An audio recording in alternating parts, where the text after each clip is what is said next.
Hey guys, it's Sarah. Thank you so much for watching. So today we are going to be taking a walk down memory lane and revisiting my 2018 yearly favorites. So this was a video where I shared like the best of the best products that I either discovered in 2018 or just products that had stood the test of time and been favorites throughout the entire year.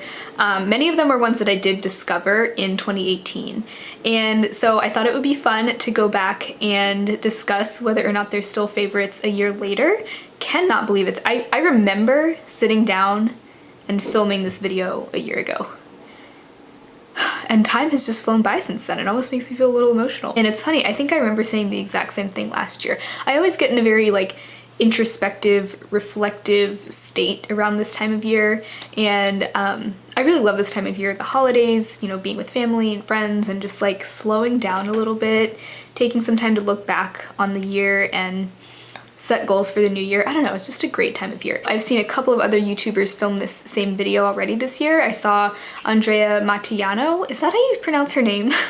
I hear people say it all kinds of different ways and I don't think I've ever heard her say it. But I saw her film this, and I also saw Lauren Della Fara. Also don't know if that's how you pronounce her name. Ooh, I need to get it together. Was definitely inspired by them to do the same. I know last year I did a 2017 favorites revisited as well. So this will probably just be a yearly thing. I love end of the year content. I just think it's fun. So anyway, let's go ahead and talk about whether or not these products are still favorites now. Most of them I do still have in my possession. And the first one was the Physicians Formula Healthy Foundation. This is a product that I discovered in 2018, the early part of 2018. And I loved it from the moment I tried it for the first time until the very end. And spoiler, this is actually empty now. I did finish it completely. You can see that I have scraped every last bit of product out of there and I miss it now. This was my go-to foundation for so long and I do miss it. And you know, I feel like there's not many products that I could say that about where I loved it from the very beginning all the way until I finished it. A lot of products I'll end up liking after I kind of have to finagle with it and figure out how to use it best. Sometimes I can figure out a way to make products work, but I don't always love them every single time from the beginning to the end. Like that is pretty rare, honestly. So especially for a foundation, because we're all so picky with foundations. I mean, my skin, I don't have the best skin in the world. You know, I suffer from breakouts. Occasionally will have like dry patches. So my skin can be a little picky when it comes to foundations, but this one never failed me and I can honestly say I really miss it now that it's gone. I definitely hope to repurchase it at some point soon because I really miss it. I would say this is a medium coverage foundation. It's just it has such a beautiful finish. It's not super dewy, but it's not matte either. It's right in the middle. I feel like it looks very skin-like, almost like a BB cream, but just a little bit more coverage. A lot of people complain about the doe foot, but I didn't really mind it, and I can tell you I had this open for about a year and a half and it didn't go bad. So I didn't feel like the doe foot caused any kind of like sanitary issues or anything. It was totally fine. As long as, I mean, I always applied it to clean skin, so you guys. Heidi was meowing a lot, so I gave her a YouTube video to watch. Have you ever seen those cat YouTube videos where it'll have like mice or fish like going across the screen? She loves it. I hadn't tried it until yesterday. I just tried it to see if she would even find it interesting at all, but she's super into it. The next product that was one of my yearly favorites last year, I don't have it anymore and I have not repurchased it since I finished using it, but it was the Ecotools Sponge. I think about that sponge often and I remember it fondly and I've thought about repurchasing it several times. I just haven't needed one since then. I had a beauty blender that lasted me a very long time. By the way, I really liked the beauty blender and it lasts so long. It never like tore or anything. I only had to throw it away when it started getting moldy. But I'd had it for a long time, like I think almost a year at that point. So anyway, the beauty blender I feel like is a really good value even though it's pricey. That's not the point though, because we're talking about the Ecotools Sponge.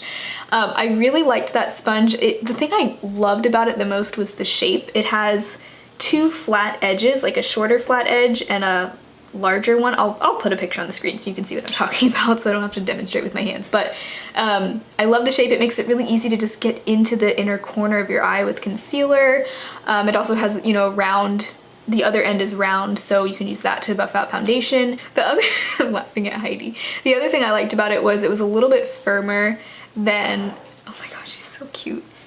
Just like tapping the screen. The other thing I really liked about that sponge though was that it was a little bit firmer than a lot of sponges, comparing it to the Beauty Blender or the Real Technique sponge, the Flower Beauty sponge, which is very soft. This one was a little firmer, which I know some people like their sponges to be super soft and squishy, which I like that too, but I also kind of liked the firmer one just because I felt like it didn't soak up as much product and I got a little bit more coverage out of my products that way. And it wasn't so firm that it was like smacking a football against my face like this one. This one is from Profusion. It comes with their brush set. This one is like a rock. I'm trying to use it just because I have it, and it does an okay job blending out product, but it's like, it's just so firm and dense. So it's not that bad, not nearly on that extreme. It's kind of more in the middle, but I do really like that sponge. It's only like $5. I may repurchase it. I'm thinking about it. I just don't need a new sponge right now, and I haven't needed one for a while. I have the Real Techniques one right now and the Profusion. The Real Techniques one I like too, but I think I like the Ecotools even better. And I found that the Real Techniques one started tearing really quickly, like after the second wash. I was surprised. The Ecotools one will start to tear much quicker than like the Beauty Blender, but I don't really feel like that affects the application either. Okay, the next favorite, I believe I did discover this in 2018, and it was the e.l.f. Smooth and Set Under Eye Powder. I think that's just the repackaged and renamed version of the HD Under Eye Powder, which I now have. I think they're pretty much interchangeable. The ingredients may be slightly different. Either way, I have the HD one now, and I don't really think it's that different from the Smooth and Set, and I still really like it. I use it almost daily to set my under eyes. It's a nice, finely milled, just translucent loose powder, and it just sets that area without looking heavy or powdery, but it keeps my concealer in place, it keeps it from creasing, and it keeps it from feeling tacky. I don't like that feeling. So still a huge fan of this. This one is almost done, and I do plan to repurchase it. I also just have a big size of the e.l.f. HD powder in Soft Luminance, and that one also works great for the under eye, so I may just use that, or even depot some of it into here, because I don't really feel like I need a separate under eye powder necessarily if I have a face loose powder that works really well. I do like using a loose powder under the eyes though. I just feel like it looks a little more natural that way, but still really do like that and do recommend it, and it's very inexpensive too. The next favorite I mentioned in 2018 was my ColourPop singles, and I do still love my ColourPop singles. This has a few Makeup Geek singles in it, but most of them are ColourPop. And since then, my ColourPop collection has expanded just a little bit. I'm looking now. Actually, I think I've only bought these two new ones, which I just bought, Earthshine and Thank You Next. I still like my ColourPop singles. I still feel really excited when I open this up and look at them. And I love being able to fill in gaps in my collection, like colors that I'm missing. I can just easily supplement with these. I just feel like I'm not quite as into single shadows as I was at this time last year, and I did touch on that in my recent haul. I was talking about how I feel like I'm probably gonna kind of slow down on collecting singles just because I don't find myself reaching for them all that often, and I don't know, I've just been more into palettes lately. But yeah, I know that in 2018 singles were like all the rage. I do feel like they haven't been as popular recently. I still think they're really fun though. I just wouldn't say that those are like one of my top favorites this year. By the way, at the end of this year, I'll also be filming a best of 2019 video, so I'm excited to pick out those products and share them. But yeah, I don't think that my single shadows will make it into that video, I'll say that. Okay, so next I had two palette favorites last year, and they were both from Anastasia Beverly Hills. Soft Glam and Modern Renaissance. Now, Soft Glam is one that I bought in 2018, and I really have been in love with it ever since.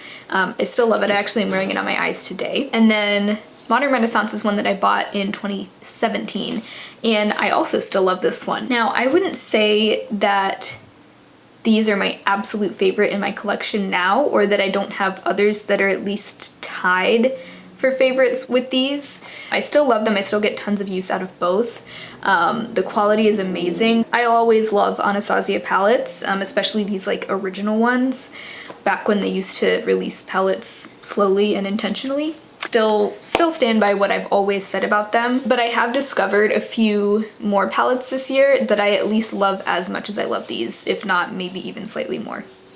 But these will always have a place in my collection. Another favorite of mine last year was theBalm Mad Lash Mascara. Now this is, I would consider a high-end priced mascara. theBalm is one of those brands that's a little bit in between drugstore and high-end prices, but $18 for a mascara is pretty steep for me.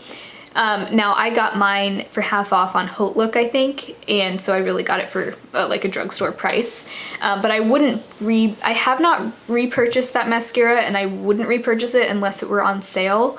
But since that one, I actually also fell in love with a different mascara this year, the Flower Beauty Lash Warrior, which I actually think is really similar to theBalm Mad Lash. The wands are even similar, except that the Flower Beauty one is just a little bit thicker and bigger. But the formula is really similar. What they do to your lashes is really similar. I remember the Balm one being very lengthening and separating, and I liked that it had a curved wand because I felt like it really just like pushed my lashes up. Like I said, I guess I didn't love it enough to repurchase it, but I think I also wanted to find something that I could buy from the drugstore that was equally good. And prior to that time, I hadn't tried a cruelty-free mascara that I liked as much as that one. And I would still say that of all the cruelty-free mascaras I've tried this year, the Flower Lash Warrior one is still my favorite. And from what I remember from the Balm Mad Lash, I like them both pretty much equally. So I guess it kind of just depends on which one I could find on sale, because the Flower one I think is about $10 regular price, and the Balm one would be about that price half off. So but I feel kind of equal about both of them, even though I don't have either one in my collection right now. Another favorite that I discovered in 2018 was the NYX Butter Gloss in Creme Brulee, and I still have this, I still love it, I still wear it all the time. In fact, I'm gonna put a little bit on right now over my lipstick. I'm wearing as my lipstick right now the Charlotte Tilbury Pillow Talk, but this will look really pretty over it. I'm actually trying to pan this lip gloss right now just because I've had it for over a year and I don't want it to go bad, but I do still love it. It has a lovely like light vanilla scent. It's just really such a beautiful light pink nude color. For my skin tone, this is like my perfect color gloss. It's sticky enough to where it holds onto your lips, but it's not so sticky that it's like annoying, and it's not super thick either. It's just very comfortable, very hydrating, and I actually feel like it nourishes my lips a little bit. So it's almost like a lip treatment in addition to being just a really pretty gloss. So still love this product, still wear it all the time. I would still say that it's one of my favorite lip products at the moment. A couple of brush favorites last year. I remember saying that these both were kind of like game changers for me. The first one being the Real Techniques setting brush. I still love this brush. I still use it every day. This is what I use it for is for highlighter, and I think that's what most people use it for, but of course you could also use this for under eye setting powder.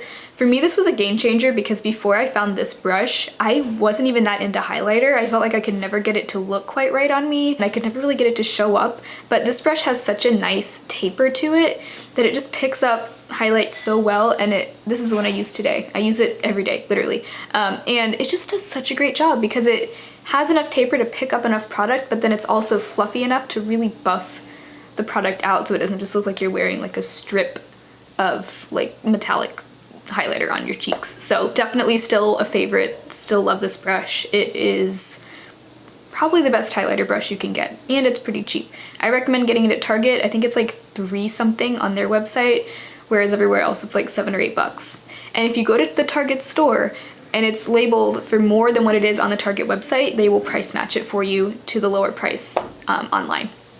Pro tip. And then I also mentioned, and this was actually new to me at the end of last year, but I fell in love with it very quickly, and I still stand by what I said. It's the e.l.f. Detail Crease Brush. This is a very small crease brush, but it's also not like a stiff pencil brush. And so I really like this for applying shadow right where I want it in the outer V. It does a great job placing the product there, but it's also soft and like flexible enough that it gives a really nice diffused application. So it's just been a game changer for me because I feel like it's made it so much easier for me to apply dark shadows without them like taking over my eyes, you know?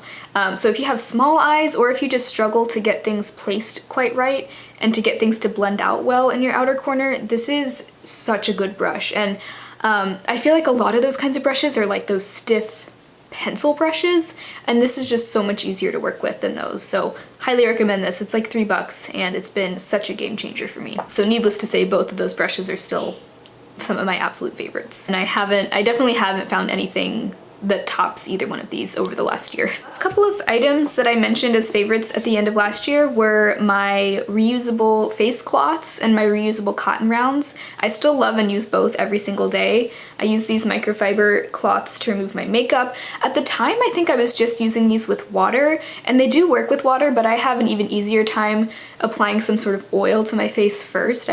What I've been using is the Trader Joe's vitamin E oil, but really any oil that you would use on your face will work. And I feel like that just helps loosen up, especially now that I wear a generous amount of sunscreen every single day. I think I was doing that last year too, but this year I've been even more serious about it. And sometimes sunscreen can be hard to remove just with water. So using an oil with it definitely helps. It also just helps loosen up my eye makeup, especially if I'm wearing heavy eyeliner or mascara. And of course that's like my first cleanse, and then I'll go in with a normal gel cleanser after that to actually cleanse my face. But for my makeup removal, I still use these every single day, still love them, still stand by them. These have been going strong for probably almost 2 years now. And I got these from TJ Maxx, but you can find these on Amazon, other places online, but these are a really nice soft material and they've held up really well. This brand is called Fresh Face, but I've looked online to try to find this brand and I can't seem to find them anywhere. And then I don't have my reusable cotton rounds to show you right now because they're all dirty, and I mostly use those to apply toner and like liquid exfoliants. Still love them, still use them all the time.